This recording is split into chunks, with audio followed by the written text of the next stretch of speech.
আসসালামু আলাইকুম ওয়া রাহমাতুল্লাহি ওয়া বারাকাতুহু। নাহমাদুহু ওয়া নুসাল্লি আলা রাসূলিহিল কারীম, আম্মা বা'দ। খেলাফত মজলিসের সাধারণ পরিষদের অষ্টম অধিবেশনের দ্বিতীয় পর্যায়ে আজকের এই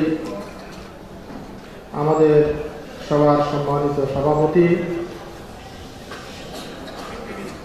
খেলাফত মজলিসের সম্মানিত আমির, সম্মানিত বর্ষিয়ান নেতা অধ্যক্ষ মৌলানা মোহাম্মদ ইসহাক, খেলাফত মজলিসের নায়েব আমির বৃন্দ,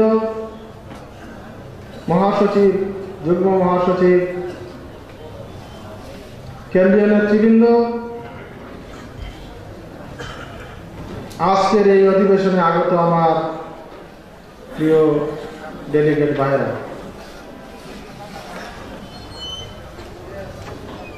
খেলাফত মজলিসের সাধারণ পরিষদের এই অধিবেশন নাম হচ্ছে অষ্টম সাধারণ অধিবেশন। আমরা এর আগে আরো কয়েকটি অধিবেশন করেছি, কিন্তু আজকের এই অধিবেশন তার প্রেক্ষাপট এবং যে সময়ে অনুষ্ঠিত হচ্ছে এবং দেশের পরিস্থিতি সম্পূর্ণ ভিন্ন আঙ্গিকের। আজকে এমন এক পরিবেশে, এমন এক অবস্থায় আজকে আমরা এখানে জড়ো হয়েছি,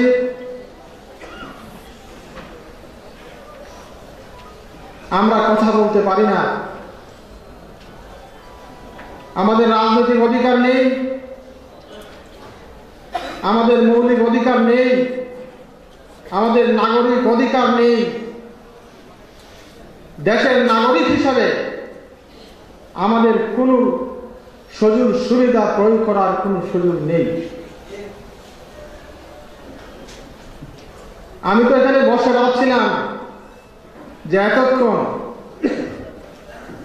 আমরা সুস্থ এবং সুন্দরভাবে শুরু থেকে শেষ পর্যন্ত এই অধিবেশন করতে পারবো কি না। আজকে কোনো মিটিং করতে গেলে, সমাবেশ করতে গেলে, মিছিল করতে গেলে, কোনো প্রতিবাদ, অন্যায়ের প্রতিবাদ করতে গেলে আজকে করা যায় না। আজকে সব কিছু যে সরকার আমাদের দেশের উপর চেপে বসে আছে,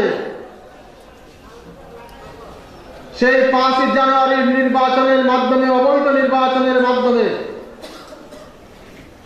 ভোটারবিহীন নির্বাচনের মাধ্যমে যে সরকার প্রতিষ্ঠিত হয়েছে, আজকে মানুষের সমস্ত অধিকার সে কেড়ে নিয়ে গেছে।